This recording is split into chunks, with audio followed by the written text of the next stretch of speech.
Hello, everybody. Welcome to another travel vlog about one of the countries that I have been to in the recent weeks or months. And today we are going to speak about Brunei. Let me open my notes as well.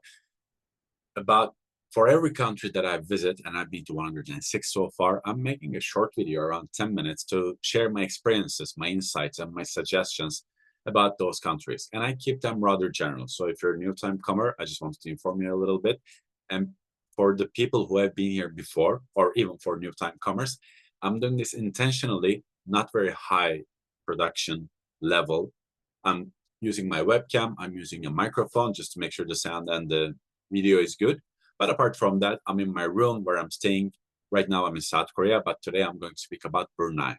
So I'm keeping it simple. I'm not editing anything. It's like I would like you to feel like as we are two friends having a conversation and I'm sharing my experiences with you. But if you have any recommendations, if you have any comments, please share so. In one of my previous videos, one of my viewers, he mentioned that he didn't like the virtual background or the blurry background. Well, it's not a virtual background, it's just blurry because I don't want you to be distracted by the things behind me. There's a hanger and all. And today, coming back to our topic, I am going to share my experience about Brunei, one of the smallest countries in the world, a kingdom still.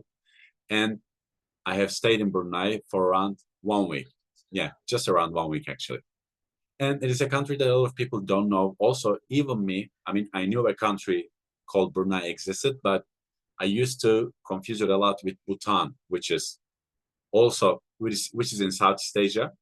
And Brunei is basically on the island part of Malaysia, embedded, because Malaysia is an island as well. And Brunei is a very tiny country in one of the islands that is Malaysia and Indonesia. And Brunei is a small kingdom right over there. So if you don't know where it is while you're watching this video, you can pause it a little bit and you can check where Brunei is. I'm not going to share facts about Brunei, the population and all, because this information is accessible everywhere. I'm going to share my own personal subjective experience. And every now and then I'm going to check my notes. So if you feel my eyes moving, it is because it is. I'm just checking my notes to make sure that I share everything that I wrote down for you. Well, first of all, I really didn't know what to expect from Brunei. Before I went there, I just typed Brunei on YouTube and I've seen a couple of vloggers being there. Some people said negative things, some people said positive things about it. But I liked what I've seen in these videos. So I flew there from Indonesia airport, quite small, very polite. The customs officers, the border control agents were all females. Some countries do that. It's just women in some countries. In some countries, it's just men. In some countries, it's mixed. Here, there were all women. I needed to get an e-visa. I'm a Turkish passport holder, so I just needed an arrival card. I didn't need a visa. When I went there, they asked me if I filled in the arrival card, and I said I didn't know it, so I was in the queue, which wasn't very big. And then when I was speaking with the officer, she asked me where's my arrival card or if I filled it. I said no, so I had to go back, fill it, and she said just come back here again. You don't have to wait in line. So I just cut through the line, apologizing to everyone, explaining the situation, and I was in Brunei. It has been one of my favorite countries. And sometimes when I say this, I can't give you a very concrete reason. It's just because I liked it. I mean, there were things that I liked, there were things that I didn't love so much about it. But in general, Brunei has been a country that I really enjoyed, that I felt good, and I felt like, okay, I could come back here again for a longer time. And there were a couple of parameters for that, of course. But I can tell you it has been one of my favorite countries, especially in that region, but also overall as well. It would be on the top 10 for sure out of the 106 countries that I have been. It is a small country, and with a car, you can go to the end of the country within less than 2 hours. It's that small. But it is not accessible. If you don't have a car, it's really hard to go around because fuel is extremely cheap. Cars are quite cheap, so everybody has a car. It's like many of the cities and states in the US as well. If you don't have a car, you can't move around. So you need a car. Obviously, I didn't have a car, but I was lucky because I met people, locals, who had cars and they drove me around. I met two nice friend groups, like one guy and another group of friends who took me around. And I found them one through a travelers platform and one through couch surfing, if you know what that is. And the first guy actually picked me up from the airport, and it was going to be a hassle if he didn't, because the only way was the taxi, which would have cost around $20. So the guy saved me $20 because the buses from the airport ended around 5 to 6 p.m. and I landed there at 8 p.m. Things are not very practical in Brunei, that I can tell you. It is not very accessible if you don't have a car, so renting a car might be a good idea because fuel is extremely cheap, one of the cheapest. And when you walk around, you also see a lot of people from different countries. It is a country where also hosts a lot of immigrants for many labor purposes, probably. So I saw a lot of Pakistani, Bangladeshi, Indians as well, but also locals are in the daily life as well. But most of the shops are owned by immigrants. You can see those, and there are a lot of people from different countries walking around. It is an Islamic country, but when you walk around, you don't feel that. Like, I have tattoos, I'm walking around with a short, nobody eyeballed me, nobody said anything. But obviously, there are a lot of mosques, most of the architecture is quite Islamic, but it doesn't feel suppressive. It feels quite open and liberal, probably, especially if you're a tourist. So I like the architecture and everything as well, but it is a majority Islam population. It is the kingdom, the sultan, and there's a sultan for a long time, and Islam plays a big role in the country and the decisions and the politics, of course. It is not an expensive country, but it's not super cheap as well, comparing to countries like Vietnam, Philippines. It could be cheap if you go to the right places, but averagely, just to give you an idea, I went to a shopping mall and they had a food court. And in countries like the Philippines or Vietnam, I could eat for like $2-3 easily, a good meal. Here I went to an Indian, not a restaurant, but a food court. But in the food court, there was a little Indian restaurant kiosk, and I ordered something simple and something to drink, and I paid around $7 to $8, which is not as expensive as the US mostly, unless you go to McDonald's, but it's not as cheap as the countries around. Malaysia is, for example, way cheaper. So if you know where to go, it is cheap, but if you don't, it can end up being quite expensive. People are extremely hospitable. I met some amazing people, as I have said. People, the local people that I met really wanted to take care of me. They showed me things without expecting anything. They hosted me in their places. So I was very appreciative because they made my stay in Brunei way more pleasurable and way more practical as well. But one of the things that I have realized about the country, I was in primarily, the first time I was in Bandar Seri, which is the capital of Brunei. Even though it's the capital, and I was staying at a hostel there, super central. I guess that's the only hostel I pay around $10 per day.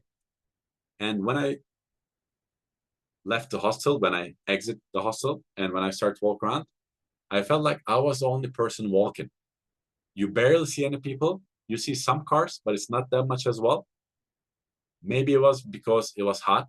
It wasn't super hot, but it was hot, like 30 plus. But for many days, while I was in the whole country for a week, and I was in the capital for 3-4 days, and whenever I walked, I felt like I was in a zombie town. There was nowhere around. I was like, this is all my private area. It's funny. It felt good because I like the calm, but every now and then it felt a little strange as well because I felt like, yeah, it was just me and no one else. Didn't know why. And I haven't seen a lot of tourists as well. I only seen a couple of Asian tourists, a couple of Western tourists, and that was it. So I'm not complaining about that fact, but it was a little peculiar as well. As I said, I've stayed in a really nice hostel. I don't remember the name right now, but it's right in the center of the city, super central downtown. It's a nice building. I think the color was like pinkish or purplish. And I paid around $10 to stay in a dorm, like 8 people. It was comfortable. Everything was good. The location was amazing. Afterwards, the second group that I met, they invited me to their town, which was right in the Malaysian border. And from there, we went to Malaysia together. So I was staying with them for the remaining 3 days. And everything was perfect. And in Brunei, what I realized is because the family, the Sultan and his family, is famous for being rich or infamous, depending on how you look at it. The Sultan is one of the wealthiest people on the planet. I think his net worth is more than $30 billion or something. And I'm not going to say it doesn't reflect on the people, but it is kind of in the middle. People in Brunei are definitely more privileged than their counterparts, neighboring countries. like more than the Filipinos, more than the Indonesians, definitely. I guess more than the Malaysians as well. So everybody's more or less middle class, like almost everybody has a car, free education, free healthcare, and all that. So they have the basics covered. So I didn't meet a lot of very poor people, but also because of the kingdom system, there are not a lot of entrepreneurs popping up because you cannot strive in the society. So I didn't see a lot of rich people as well. So most of the society is right here. Imagine it like a funnel, rich people, the king, his family, and I guess people close to them. The rest of the population, middle class, most of them are well off, and almost no poor.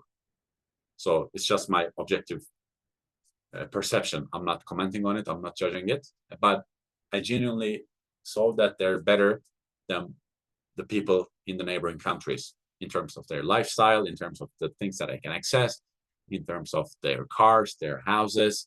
So most of them are living quite privileged lives. And I'm happy for them, of course. And again, at the end, I've ended up staying in Brunei for a week. I wasn't sure what to do next, but then after I met the people that I met, this fantastic group of people who took me around all the time, we drove through the land border to Malaysia. And from there, I flew to my next destination. I guess from there, I flew to the Philippines, if I'm not mistaken. And that's more or less it. I just wanted to share my experience about Brunei, about the people, about the time that I had there, which was percent fantastic. And it is a country that I definitely want to go back to, not because I didn't feel I didn't discover it enough, because with the people driving me around, we went to the south, we went to the north, we went to the forest. Again, the whole country takes around less than 2 hours to cross. So, and the roads are good. They have good bridges. But because I felt like I could live there, I felt like living there would be fun, calm, tranquil, and I'd like to experience that, especially meeting some amazing people there. So my overall feedback about Brunei is it's a good country, it's a beautiful country, and I felt really good, and I would definitely recommend people to see. It has a lot of still untapped potential. It's super green as well, and I'm sure it's going to flourish even more. And yeah, I would love to contribute to that as well. So Brunei is a great country. Go there. I hope you enjoyed this video. Once again, if you have any feedbacks, any remarks, any comments, please share it with me. I'm trying to keep this quite casual without any editing, without more like we're having a conversation. And sometimes I think about things, sometimes I add things, but mostly less than 15 minutes for sure. And anything you want to ask about the country, please share it here, and I'm going to keep sharing on my YouTube. Or you can follow me on Instagram as well. My name is Persin, surname is Imrek. Feel free to follow me and ask questions anywhere. I hope that was useful, and I'll see you in the next video. Bye-bye.